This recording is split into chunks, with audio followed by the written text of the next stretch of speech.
How do you balance extreme ownership with holding others accountable for their actions and avoiding them using you? So this is actually a question that I end up responding to on a fairly regular basis. And there's really a couple different angles here that are going on. One of the points here is the balance of extreme ownership versus holding others accountable. And what that really means, or what another way of looking at that is, it's really extreme ownership versus decentralized command.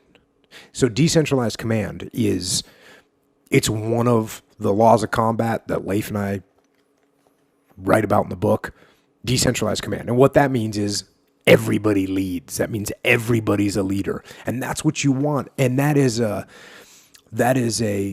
complete opposite of extreme ownership. So if extreme ownership, I'm going to own everything. Mm-hmm. Decentralized command is I'm going to let everyone else lead. So there's a real contradiction, a real dichotomy there. So what you have to do is balance it. You have to balance. That's the only way to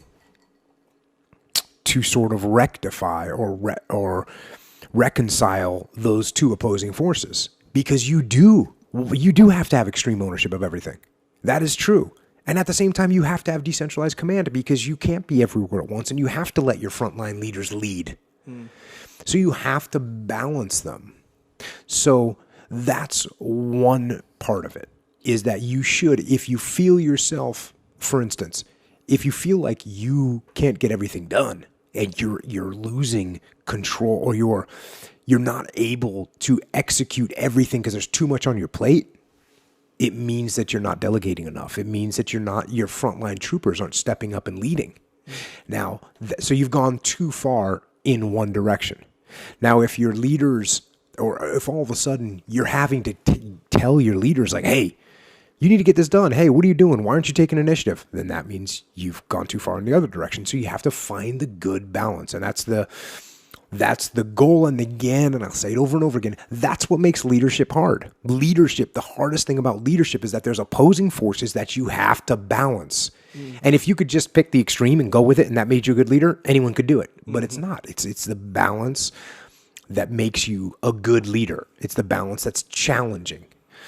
So now the other word, so that's part of the question. The other word is accountability, and holding people accountable for their actions.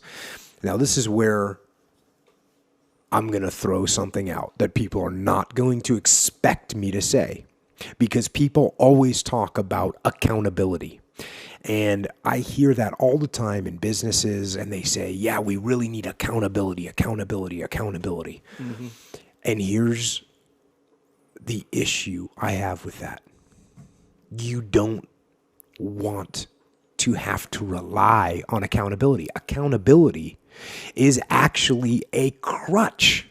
It's a tool. And I'm not saying you never use it, because sometimes you do have to use it. You have to implement it. If people aren't doing what they're supposed to do, you have to hold them accountable. But I will tell you this, what you don't want is people that are doing their job only because you're holding them accountable. Right. That's not what you want. You want people that take initiative and ownership of their job, and they do it not because you want them to or because you're going to inspect them. They do it because they own it. Right. They take extreme ownership of it. That's what you want. So if you were to ask people that work for me if I held them accountable, and they would be like, not really. I mean, for instance, weapons inspections.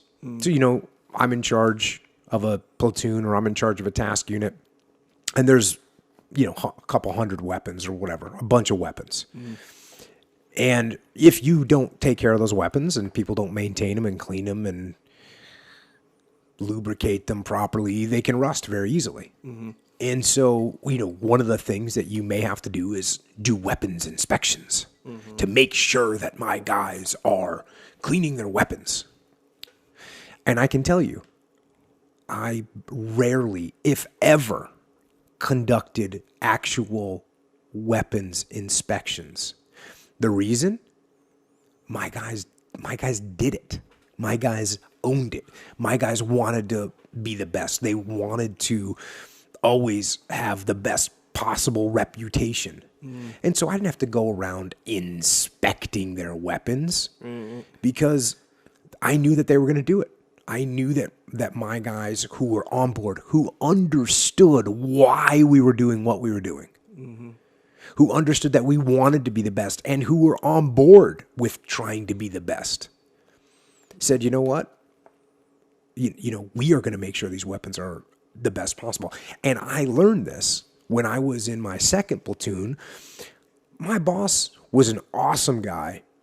And this is a guy that I've talked about before. He was a huge influence on me. He was a prior enlisted SEAL who became an officer. He was a combat veteran from the war in Grenada. And he was a very humble guy.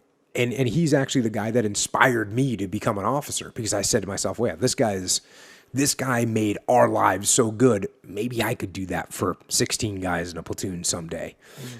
But what I realized about him is he never held us accountable for anything. But at the same time, he infused accountability on us, because what we wanted more than anything else was to do a good job for him and for the platoon. Yeah. That's how you get troops and teams aligned, not by holding them accountable with imposed accountability, but where they are inspired themselves to hold themselves accountable. And I had a coaching call with a team the other day that was, they were saying, hey, we would like to have you, coach us, because we're lacking in these areas, and we know what to do, but we really need someone to hold us accountable to do it. And I was like, listen, I charge a lot of money, and you guys would be stupid to give it to me. You guys just simply lack the discipline to work for the team and make it happen. And I threw this example. I said, if you were competing against another team, and what I did was I moved into your house and I woke you up in the morning and I held you accountable for what you were supposed to do, and I made you do it. So we put the ultimate in accountability on top of them. I said, who would do better?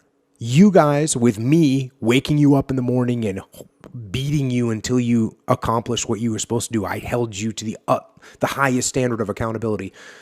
Or a team that was hungry themselves, that was going to go the extra mile, that was going to do more work, that was going to stay up later, that was going to get up earlier, not because somebody was holding them accountable, but because they had the desire for victory. Right. Who's going to win that contest? And the answer is very simple. Those with the innate and intrinsic desire to win will win over those that have imposed discipline and accountability put on top of them. Yeah. Now, because there's a dichotomy to everything and because there's a balance to everything, there are times where in a leadership position, you do need to inspect and make sure that you hold people accountable. And an example I have of that is when we got to Ramadi, we had our radios, and generally the radio men knew how to program the radios and get them synced up so they could talk to other radios and all that. And I told the guys, I'm like, listen, everybody in the troop needs to know how to program your radio yourself. And everyone says, oh, okay. And it was so critical that they know how to program these radios, because if you're out in the field and you get separated from your unit and all of a sudden your radio gets zeroized or it has a problem and you don't know how to fix it yourself, what are you going to do? You can't talk to anybody and you're doomed. You're going to die. So because it was that critical, I actually, after the first briefing, I called a couple guys up and I said, give me a radio. And I zeroized their radios. And I said, okay, reprogram it now. And a couple of them didn't know how to do it. And I said, okay, listen up, guys.